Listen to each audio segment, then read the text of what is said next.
Bonjour frères et sœurs et merci de votre fidélité. Aujourd'hui, c'est la fête de tous les saints. Une fête lumineuse, joyeuse, une fête de famille. Car les saints ne sont pas d'abord ces figures lointaines dans les vitraux, les statues. Ce sont des frères et des sœurs qui ont marché sur la même terre que nous, qui ont connu la fatigue, la peur, le doute, mais qui ont laissé la lumière de Dieu traverser leur vie. Ils ont laissé la lumière de Dieu traverser leur vie. Quand l'évangile des béatitudes retentit en ce jour, il nous dit une seule chose: le bonheur de Dieu est possible pour nous. Les béatitudes ne sont pas des slogans spirituels, elles décrivent le visage du Christ et donc le chemin du véritable bonheur. Devenir saint, c'est ressembler à Jésus. Ce n'est pas faire des exploits, mais laisser l'Esprit Saint transformer le cœur petit à petit. Heureux les pauvres de cœur. Être pauvre de cœur, ce n'est pas manquer d'argent, même si beaucoup d'entre nous connaissent cette réalité. Être pauvre de cœur, c'est avoir le cœur ouvert aux autres, disponible pour accueillir, pour partager, pour soutenir. C'est reconnaître qu'on a besoin des autres et qu'on a besoin de Dieu. Dans nos quartiers, combien de personnes vivent cela chaque jour? Ils n'ont peut-être pas grand-chose, mais ils savent partager le peu qu'ils ont, et Dieu le sait. Heureux ceux qui pleurent. Ce ne sont pas ceux qui pleurent seulement sur leur propre malheur, ce sont ceux qui s'émeuvent du malheur des autres et qui agissent pour les aider. Ceux dont le cœur reste sensible, ouvert à la compassion. Dans notre vie quotidienne, il y a tant de raisons de pleurer. Le chômage, la maladie, les soucis avec les enfants, les fins de mois difficiles, la solitude, les violences. Mais Jésus nous dit: vous serez consolés, Dieu ne nous abandonne pas.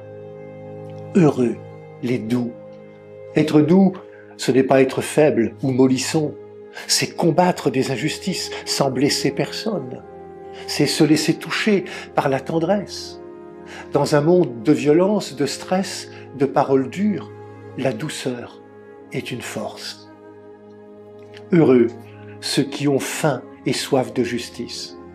Ce sont ceux qui servent et se montrent solidaires, ceux qui ne cherchent pas leurs propres intérêts, ceux qui se révoltent contre l'injustice et se battent pour que les choses changent.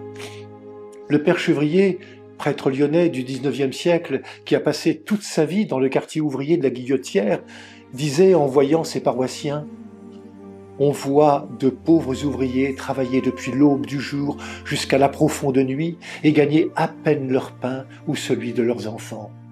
Cette injustice le révoltait et il s'est mis au service des plus pauvres. Voilà la fin de justice. Heureux les miséricordieux. La miséricorde, c'est choisir de ne pas se venger. C'est comprendre que pardonner est une force et non une faiblesse. Dans nos vies, que de petites et grandes blessures, des mots qui font mal, des trahisons, des abandons. Jésus nous dit: laissez jaillir le pardon du fond de votre cœur. Heureux les cœurs purs. Ce sont ceux qui ne laissent pas la jalousie, l'envie ou la méchanceté polluer leur cœur. Ceux qui ne cherchent pas à se vanter du bien qu'ils font. Ils font le bien simplement parce que c'est bien. Heureux les artisans de paix. Ce sont ceux qui renoncent à la vengeance et aux paroles médisantes, ceux qui agissent pour un monde plus fraternel, ceux qui cherchent à comprendre l'autre en cas de conflit. Dans nos familles, dans nos immeubles, dans nos lieux de travail, que de tensions parfois. Les artisans de paix sont ceux qui tendent la main pour réconciliation et qui refusent d'envenimer les choses. Pensons à tous ces saints cachés, un père ou une mère de famille qui se donnent de la peine chaque jour pour leur enfant, une infirmière qui veille, un jeune qui pardonne, un grand-père ou une grand-mère qui prie pour le monde, un voisin qui rend service sans rien demander.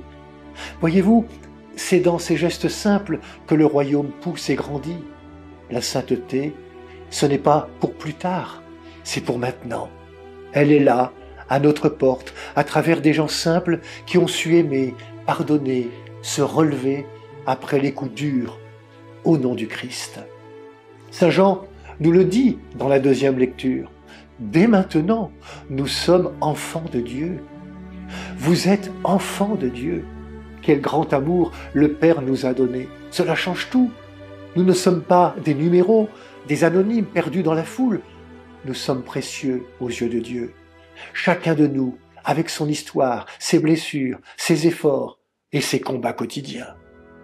En cette fête de Toussaint, frères et sœurs, nous sommes en communion avec cette foule immense que nul ne pouvait dénombrer, foule de toutes nations, tribus, peuples et langues dont nous parlait le livre de l'Apocalypse. Alors, marchons, vivons, témoignons comme les enfants bien-aimés du Seigneur. Oui, nous sommes ce peuple de gens ordinaires, mais un peuple aimé de Dieu, appelé à la sainteté, promis à la vie éternelle. Que cette espérance illumine nos vies et nous donne la force de continuer jour après jour sur le chemin de l'Évangile. Bonne fête à toutes et tous. Prenez bien soin de vous et des autres.